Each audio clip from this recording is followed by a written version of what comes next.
Bismillahirrahmanirrahim. Assalamualaikum warahmatullahi wabarakatuh. Alhamdulillah wassalatu wassalamu ala Rasulillah Sayyidina Muhammad ibn Abdullah wa ala alihi wa sahbihi wa mawala amma ba'du. Sahabat saudaraku ikhwan fillah yang dirahmati Allah, semoga tetap dalam lindungan Allah Subhanahu wa taala. Allah menjaga keimanan dan keislaman kita hingga ajal tiba. Amin ya Allah ya rabbal alamin. Sahabat saudaraku ikhwan fillah, dukung terus dakwah channel Ajnab Official dan juga channel-channel Islam yang lainnya. Semoga bermanfaat untuk semua, terutama jadi benteng akidah umat muslim dari setiap pemurtadan yang dilakukan, yang digencar serangkan oleh orang-orang misionaris yang tidak menyampaikan Islam. Amin ya Allah ya rabbal alamin.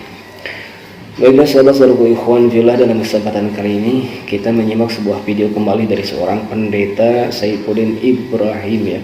Yang mana dalam kali ini si pendeta Saifuddin Ibrahim ini menegaskan bahwa si MKC sama seperti beliau, seperti dia dulu waktu ditangkap atau berada di sel tahanan, yakni enggan paling anti dengan kata minta maaf ya. Baiklah sahabat-sahabatku ikhwan fillah, untuk lebih jelasnya sebelum kita melanjutkan untuk mengomentari atau menanggapi video dari si pendeta Saifuddin Ibrahim ini, mari kita simak terlebih dahulu bagaimana cuplikan dari video dari pendeta Saifuddin Ibrahim ini. Silakan. Lewat sesiapapun. Jadi apa yang diberitakan oleh YouTuber muslim bahwa meminta maaf atas nama KC, meminta maaf atas apapun, sama seperti saya, bahwa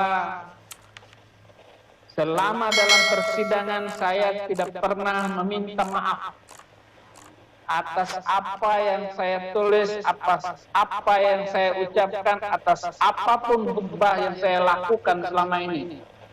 Saifuddin Ibrahim tidak pernah meminta maaf karena saya tidak pernah bersalah kepada siapapun. Bahkan undang-undang penistaan agama itu, kalau dilihat, saya tidak pernah bersalah. Itulah sebabnya saya tidak pernah minta maaf. Dan jaksa berkata pertimbangannya memberatkan Saifuddin Ibrahim karena dia tidak minta maaf. Saya berkata saya tidak pernah minta maaf karena Tuhan Yesus tidak pernah minta maaf untuk apapun yang dilakukannya. Paulus tidak pernah minta maaf atas apapun yang telah dilakukannya, tetapi Paulus berkali-kali dipenjara di dalam selama ini. Oleh karena itu saudara-saudara, tidak ada minta maaf. Dan saya mengerti sepenuhnya bahwa apa yang pernah saya lakukan ini tidak bertentangan dengan undang-undang agama apapun, undang-undang manapun. Justru saya akan tetap melakukan hal-hal yang pernah diperintahkan oleh Tuhan, yaitu memberitakan Injil. Pergilah, jadikan semua bangsa muridku.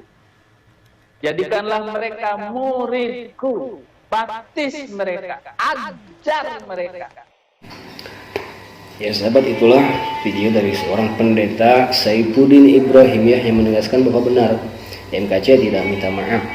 Malahan di video tersebut pendeta Saifuddin Ibrahim yang menegaskan tidak ada kata minta maaf karena itu adalah satu perbuatan yang mereka anggap tidak melanggar atau tidak menyalahi aturan.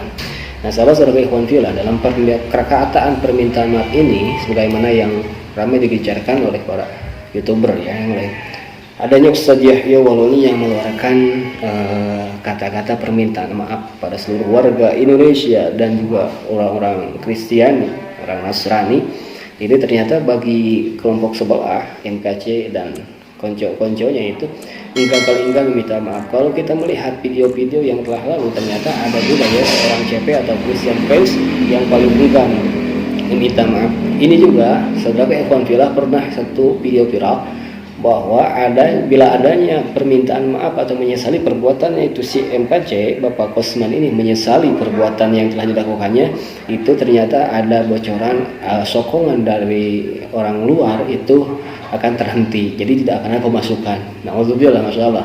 Jadi adanya perbuatan MKC menustakan, menghujat atau menghasut, merendahkan, menghina Islam ini, ternyata ada sesuatu di balik itu semua. Ya, apalagi kalau bukan adanya dana yang masuk pada mereka. Wallahu a'lam. Tapi itu yang kita simak dari Pendeta Saifuddin Ibrahim menjelaskan bahwa MKC tidak meminta maaf dan tidak pantas dilayak untuk minta maaf. Padahal sudah ada dalam video sebelumnya, permintaan maaf itu tidak membuat satu orang menjadi rendah, menjadi hina, begitu kan? Dan juga dengan permintaan maaf itu tidak bisa menunjukkan bahwa orang itu benar-benar bersalah. Mungkin itu hanya untuk mendiamkan polemik atau permasalahan pembicaraan yang sedang ramai ya. Itu juga perlu kita ketahui bahwa dengan adanya permintaan maaf, malahan itu kan bisa meringankan atau bisa juga menghapus kesalahan ya. Dengan adanya permintaan maaf, boleh saja bisa sampai kepada tahap pembebasan terdakwa. Tapi inilah keras kepalanya Pendeta Saifuddin Ibrahim dengan mempengaruhi MKC Bapak Kosman untuk tidak mengeluarkan statement permintaan maaf. Masya Allah, sungguh arogansi, sungguh sombong sekali ya. Lalu saudaraku ikhwan fillah, dalam kesempatan ini kita akan kembali melihat sebuah video lagi dari seorang masih Pendeta Saifuddin Ibrahim, yang mana dalam sekarang Pendeta Saifuddin Ibrahim ini menegaskan. Sebelum kita mengomentari, kita lanjutkan dulu ya videonya, silakan. Sebuah aras gereja katanya mengampuni Yahya Waloni. Satu-satunya dosa yang tidak bisa diampuni adalah menghujat Roh Kudus. Yahya Waloni jelas sekali dia menghujat Roh Kudus dengan mengatakan Roh Kudus. Ada aras gereja mengampuni. Apa hak kamu? Dengar baik-baik. Saya nggak tahu seberapa jauh kamu memahami Alkitab. Saya nggak tahu seberapa orang yang sudah kamu menangkan di dalam penginjilan.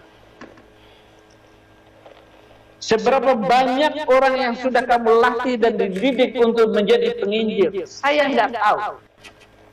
Tapi enak saja kalian mengampuni Yahya Waloni. Ya, itu sahabat, kembali video masih dari Pendeta Saifuddin Ibrahim ya, yang menyebutkan di sini beliau merendahkan atau melecehkan, bisa disebut begitulah, kepada PGI atau Persekutuan Gereja Indonesia. Ini bukti atau tindakan dari seorang Pendeta Saifuddin Ibrahim yang menunjukkan ketidakpuasan terhadap adanya PGI atau Persatuan Gereja Indonesia. Dia juga dengan merendahkan PGI ini, dia menyebutkan bahwa PGI tidak ada kalau digambarkan tidak ada ilmu mungkin ya itu ya. Dari Pendeta Saifuddin Ibrahim ini jelas menghinakan, dan ini juga bisa disebut provokasi dari Pendeta Saifuddin Ibrahim dengan untuk menangkap ustadz-ustadz yang lainnya. Ini jadi kemana-mana ya. Jadi masalah dari MKC dan Ustadz Yahya Waloni ini meluber kemana-mana. Ini suatu pemikiran dari Pendeta Saifuddin Ibrahim yang tidak selayaknya ya bagi seorang pendeta. Dan perlu kita ketahui, sebagaimana yang telah disebutkan, adanya permintaan maaf dari Ustadz Yahya Waloni yang langsung ditanggapi oleh PGI ini menunjukkan PGI ini adalah satu kumpulan para pendeta atau juga jemaat-jemaat yang mendukungnya dengan melihat mungkin kemaslahatan ya. Ini kan PGI ini jadi satu perwakilan seluruh Kristen. Nah, dalam satu pihak ini seorang Pendeta Saifuddin Ibrahim malah nyeleneh dengan merendahkan adanya PGI ini, orang-orang yang dalam PGI ini. Secara tidak langsung Pendeta Saifuddin Ibrahim ini menyebutkan PGI itu entahlah mau jasanya apa ya, tetapi yang jelas tidak ada hak untuk memberikan maaf kepada Ustadz Yahya Waloni. Ini sungguh jelas sekali. Saya kira Pendeta Saifuddin Ibrahim salah tangkap mungkin ya. karena PGI ini kan sebagai perwakilan bentuk dari orang-orang Kristen. Nah, yang ada di sini si Pendeta Saiful Ibrahim kok malah balik menyerang dengan ketidakpuasan beliau kepada PGI. Menurut saya, padahal PGI itu bagus ya, dengan adanya PGI untuk membawahi atau menaungi gereja-gereja di bawahnya. Kurang lebih kan PGI ini menaungi kurang lebih 91 gereja ya di bawahnya. Tapi dengan lantangnya Pendeta Saiful Ibrahim ini yang ngakunya murtadin ini malah menyebutkan apa jasa dari PGI ini. Sudah berapa jiwa yang dibawa pada Roh Kudus, Masya Allah, nazubillah. Oke, balik ke sahabat saudara ikhwan fillah. Dengan adanya kata penginjilan, emang itu tidak ada yang melarang ya. Penginjilan itu boleh dilakukan, dakwah, makanya kalau kita dakwah itu boleh dilakukan. Tetapi yang jadi catatan, jangan sampai melanggar dengan adanya menistakan, menghina, menghujat. Dan juga jangan sampai mendakwahi atau mengajak, mengiming-imingi orang yang sudah mempunyai agama. Nah, ini jelas yang dilakukan siapa? Wallahu alam itu kan. Itu maksud penginjilan itu harus jelas. Dan juga penginjilan ini sebagaimana telah ketahui, orang-orang Kristen atau pendeta-pendeta yang boleh menginjili ini tidak boleh keluar dari koridor aturan Kristen itu sendiri. Kalau ada penginjilan tetapi keluar dari koridor aturan Kristen itu hanya penginjil tersesat atau penginjil terkutuk. Itu kan sudah ada dalam videonya. Nah, sahabat serba ikhwan fillah, ternyata dalam video tersebut Pendeta Saiful Ibrahim ini sungguh-sungguh sangat disayangkan sekali ya, dengan merendahkan atau menghinakan dari PGI itu sendiri. Sesama Kristen ini menjadi saling serang, tidak ada saling menanggapi dengan berkumpul atau dengan hati terbuka mencari permasalahan, mencari solusi dari permasalahan. Ini yang terjadi. Ini begitu lihat sifat arogansi si Pendeta Saiful Ibrahim ini. Alhamdulillah, subhanallah. Baiklah itu sahabat, mungkin video sekarang ya, semoga bermanfaat untuk semua, bagi kita semua. Jangan sampai tertipu daya, jangan sampai kita menjadi korban dari misionaris yang ingin memurtadkan orang-orang Islam. Alhamdulillah. Terima kasih. Hadanallahu wa iyyakum ajma'in. Assalamualaikum warahmatullahi wabarakatuh.